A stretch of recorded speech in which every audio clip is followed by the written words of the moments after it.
you. Thank you very much. Thank you all for coming back from lunch.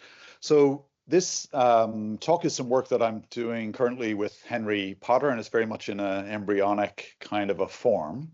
And really, it's a way of us trying to get to grips with the idea of meaning in the brain and what that actually means and how it can have causal power in the brain.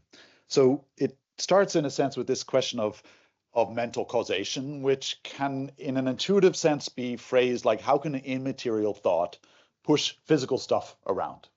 And I think if you dig into that a bit, then really you get to this question that's actually a problem of semantic causation, which is how can the meaning of a mental state, it meaning one thing versus something else, have causal efficacy in the brain? And then it leads to this question, what does it mean to mean something?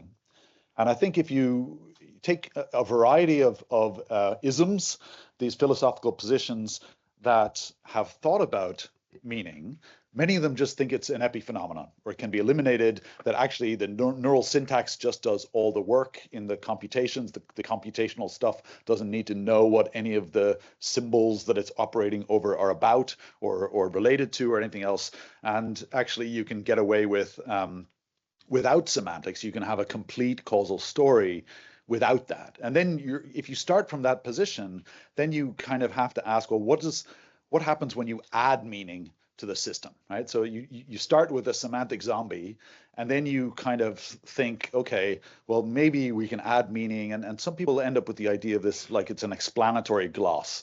So Frankie Egan, most recently, for example, would say that the neural syntax is where all the causal power is. And yes, it's convenient to talk about meaningful mental states, but it's sort of in a winking way. They're not really doing anything. The meaning isn't. And this boils down to kind of the causal exclusion hypothesis that if all the work is already being done at the physical level or the level of neural syntax or mechanisms, there's no room left for meaning to do anything, causally speaking. And I want to argue that that's completely backwards, that they may be conceivable, but they're not plausible, and that actually meaning is baked into everything that living organisms do, perceptual control systems, right from the get-go, both evolutionarily and ontogenetically in terms of our individual development. And this idea kind of goes back to Kant and actually much, much further. But the idea that experience, there has to be some grounding there. There has to be some structure to our experience in order for us to learn anything. Right? So if you can't have this naive empiricism that just doesn't start with anything. We can't be blank slates. There have to be some innate forms of sensible intuition, as he called them, or categories and concepts like space and time. And if you look at a neural level, then you can just see how these things are actually baked in terms of the structures that we use to get around in the world, and not just humans, but any organism. So I would say meaning is baked in the sense that, in the perceptual system, our perceptions are innately structured. Our innate eternal states are innately valenced. I could have also said our motor systems are innately structured as well, but both perceptions and internal states are innately action-oriented, again, right from the get-go. And that requires an explanation, right? How could that possibly be? And the explanation, I think, is that evolution is a learning system. That innate knowledge is embodied in gene regulatory networks, which comprise a compressed representation of the organism, or a generative model of the organism that includes how to build it with all of its pre-wiring already in there. And then, of course, some of those systems are learning systems as well. So individual learning allows us to embody acquired knowledge in neural networks. But again, in both of those cases, they're used to direct or inform action. And I'm just going to quickly nod to this paper, which we published, myself and Nick Cheney, last year, which is elaborating on this idea, proposing this idea that the genome encodes a generative model of the organism as an alternative to a simplistic kind of a blueprint or a program or some other loose metaphor. This is, I think, a basis for a theory for how gene regulatory networks can learn, and for how they can embody a generative model which gets decompressed through the constructive mechanisms of development. So it's not a naive preformationism, it's an interactive kind of informational system. So The important thing there is that for any organism, by the time it's born, it already has all kinds of innate structure. It has instincts, it has general tendencies, it has a sensorium and a motor repertoire, which will influence the way that it experiences the world. And it also has internal control policies that are already wired that influence how it behaves in response to things that it encounters in the world, right? And then, of course, as well, it has learning rules. So it has inductive biases and priors that structure how it will learn, what it will learn from, and the rules under which it will learn. So no blank slates. And all of that can be pre-wired into neural circuits, but also into biochemical circuits in simple organisms. So if you think of a generic single-celled organism as a constraint regime of interlocking processes that's autopoietic. So it's generating itself, using energy, taking in energy from the world to maintain itself and propagate its state into the future. Well, that poses a problem in the sense that the world keeps on changing, right? So the organism now needs to know what's going on out there and what should I do about it. And of course, those policies for what to do about it are already embodied in a lot of the circuitry of simple organisms. So you can have, for example, an approach response to food, an avoidance response of dangerous chemicals or conditions that the organism doesn't have to think about, right? But it's a purposeful, meaningful sort of interaction. The interactions here are not caused by a transfer of energy or physical matter. They're caused by a transfer of information. The organism is detecting something out in the world with these little receptors and just giving a little wiggle inside that transfers that information inside, that there's some aboutness there, which is implicit. The organism is not aware of that, but it has a link to this kind of control policy, which gives it a value and a meaning in terms of having a significance and a consequence for the organism. Again, right from the get-go, the whole reason for that is that organisms have a purpose, which is to stay alive. And once you have that almost tautological teleology, then everything else is just anchored from that in terms of meaning. So those signals, I would say, mean something for the organism in the way that light impinging on a rock does not mean anything for a rock, right? Nothing matters to a rock, things matter to an organism. And they're physically correlated with something in the environment, so they have value relative to that aim. But you can think about these things as sort of pragmatic couplings or very simple control policies, which in isolation could be framed like this: if A, do X. Just a simple reflex kind of a system. Okay. And the important thing here is that in thinking in terms of meaning is that the signal is not first decoded and then represented internally and then acted upon. It's just acted upon. The signal doesn't mean food is out there. It just means approach, right? In this case, it's just imperative. It's not indicative. And I would say these things are not representational. They're signals that have some correlation with something in the world, but it's not an internal representation because it doesn't need to be at this stage.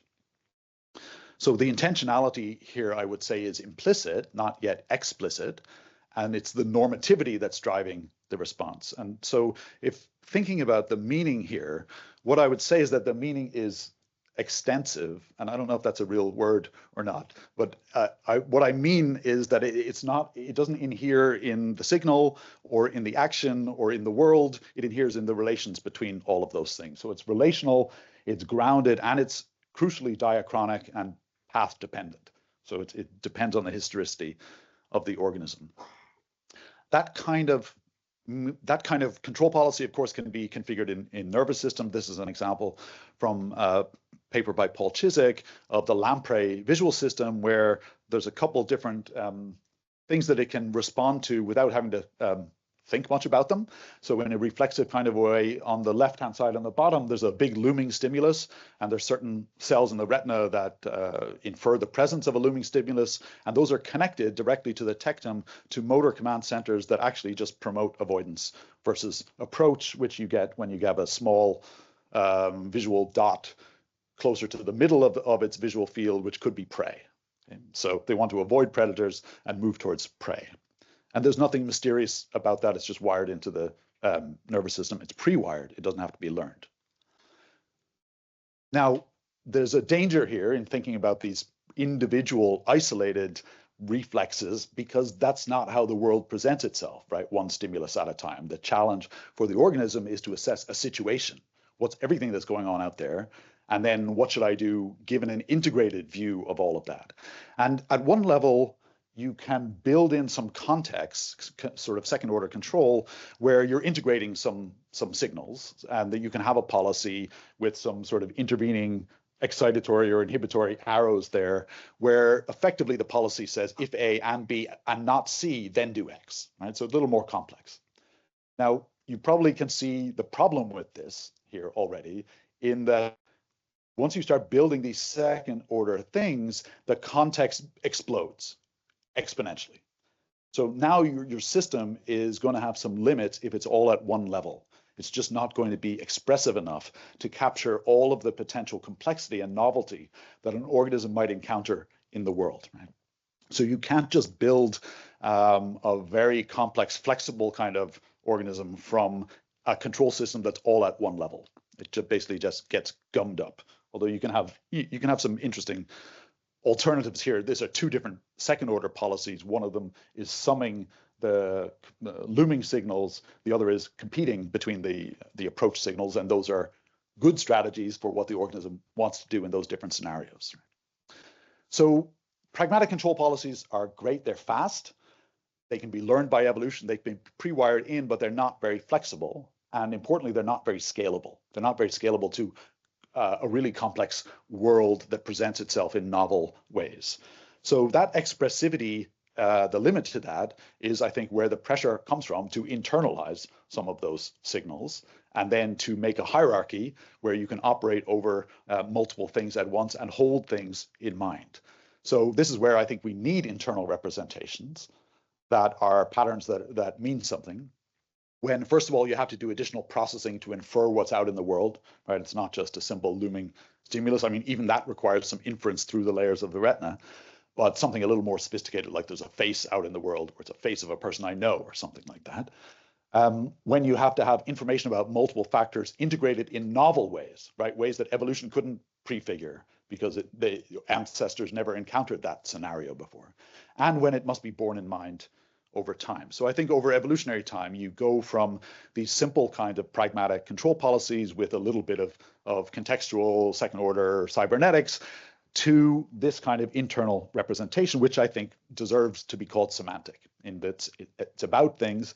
And rather than saying if A, do X, now what happens in the system is if A, report A.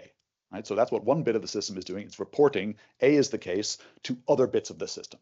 And the other bits are now combining all that information and eventually using it to inform action in the context of current states and ongoing goals, and so on. So in that sense, I think you can think of these perceptual representations as inferences. They're beliefs. They're not psychologically held beliefs necessarily, but they can be wrong about the world, right? You can have the possibility of misrepresentation, which I think in a pragmatic control policy you don't really get. And I like Nick Shea's term of these patterns being standing in exploitable relation to things in the world. So they're about something and they're for something, but they're decoupled from obligate action, but they're still grounded, right? Because they started grounded in an evolutionary sense. And of course, in an individual sense, ontogenetically speaking, they start with direct sensory motor couplings when we get meaning grounded by feedback from the world, right? So if we build these intervening layers between sensors and motors, then you can create new types of meaning at each level. You can have abstract higher order features and internally represent them and think about them in some sense. But I still think that ultimately they're still grounded by correlation with things in the world. And so when babies are doing active exploration, they're calibrating their own sensory perceptual systems and the way that they make sense of the world by building up those interactions that allow them to build a model of the world and themselves in it, basically. So one of the key things there, of course, for the nervous system is that it's a learning system, right? This is why babies can do that calibration, is because their structure of their own nervous system is coming to resonate with the kinds of things that they're encountering, right? So it's just structurally becoming, in a sense, embodying a model of what's out in the world. And so individual, babies, humans, other organisms can acquire causal models through learning, and multiple types of learning, right? Sort of associative learning. There are these types of things in the world and they tend to go together, categories of objects and so on, and relations between them, but also learning from events. This event, A follows B, B follows C. And in particular, when I do A, B follows. And then in terms of reinforcement learning, that was a good thing to do or not, right? So you can build up a model that's completely action oriented. It's just not, it's not passive, it's not neutral. It's all about what the organism can do in any kind of circumstance. So it's meaning laden in terms of the model of the self and the world. And really, it's a model of the self in the world. That it's the kind of thing the organism needs to get around in the world. Okay. And one of the things I would say, if you think about representations, there's this common term of a representation as a vehicle with content, which I really don't like, because the content bit implies the meaning is in the vehicle. And I just think that's a wrong way to think about it. I think the meaning is evoked by patterns of activity. It's not contained by them. And the meaning, therefore, is not localizable. It's distributed and it's relational and it's interpretive. And because it's interpretive, that means that it's also configurational and historical, in that the interpretation is being done through the configuration, which depends on the history of the organism. And one way to think about this is that to think that the meaning is just relational, but in two ways, actually. So first, it's relational in that it's part of a representational system. So for any particular pattern, part of the way that it means what it means is by not being any of the other patterns that it could have been in that population of neurons, right? It's essentially contrastive. The meaning is never just by itself. Things are red by virtue of not being green or blue, and they're here by virtue of not being there. Okay. The other thing is that those meanings can activate a broader relational schema. So there's the meaning of the thing in itself in terms of it being A, not B, and then there's the wider context of what does A entail, right? So what are the properties of, say if I say the word bird or dog or car, those all activate these stored schemas that you have of the properties of those things. So that's a kind of a semantic pointer, which says that the meaning is not in the pattern that activated it. It's in that web of relations, but you can still use the pattern that activated it and think about it with it. So now you can kind of get this pattern to fill a conceptual role as you're thinking, and all of those relations come along with it. You don't have to operate with them all at the same time. Okay, so how can meaning have causal power then, if it's abstract and immaterial? What can it mean for that, the vehicle of a thought to be doing something? We can still kind of come back to this idea. Yes, they mean something, but it's still the neural activities doing all the work. Right? And I think that's also just backwards. I think we can see that the neural syntax is not doing all the work. And this is based on other work that I did with Henry as well in that paper, where you can ask a contrastive causation question and say, where are the causal sensitivities in the system? Are they at the level of the neural details, or are they at a higher level that means something? And it's just very clear they're not at the level of neural details. A lot of the neural details are lost. They're arbitrary, they're incidental.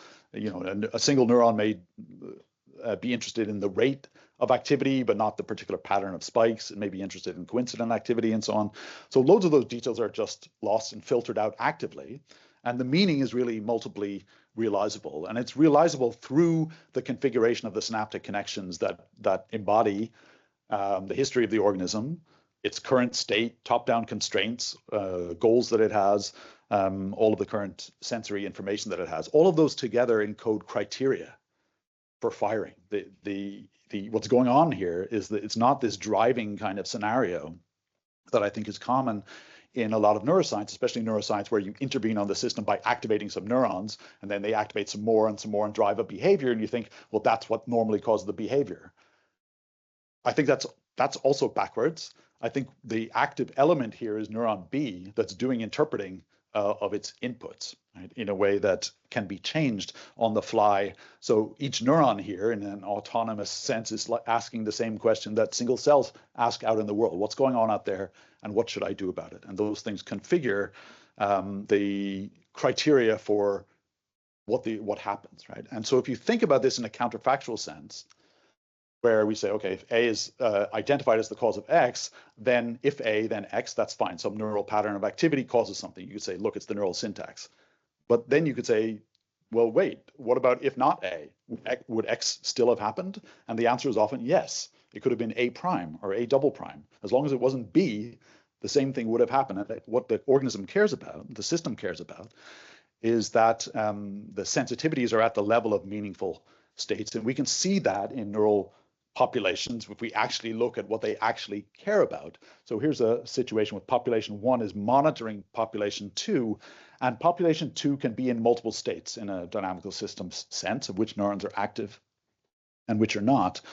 And the low-level details here, where underneath where it says pattern A, can vary. What matters is whether population 1 can tell the difference between them. If it can't, then they all mean the same thing. And what matters is when it goes to pattern B, and then it might go to state X versus state Y. And that's just a reality. Those kinds of equivalence classes are just generated by the configuration of the system, in the sense that a neural state may correlate with something out in the world, and you may say that's what it means. It only means that if some other neurons can tell the difference between it meaning that versus something else. So it's always a contrastive kind of causation that's where the counterfactuals are built into the system. It's not like an imaginary counterfactual. That's how the system is doing its job.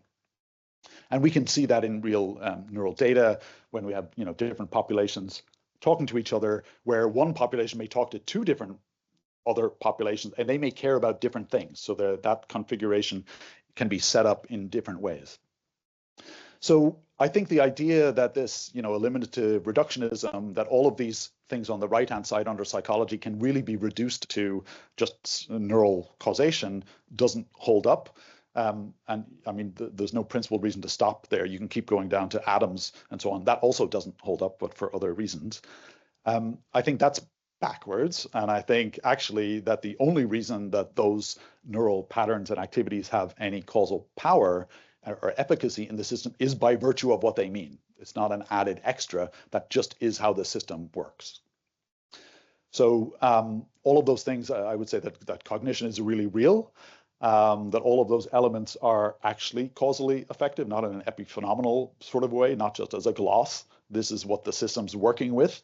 It happens to be instantiated in neural firings and so on, but that's almost incidental.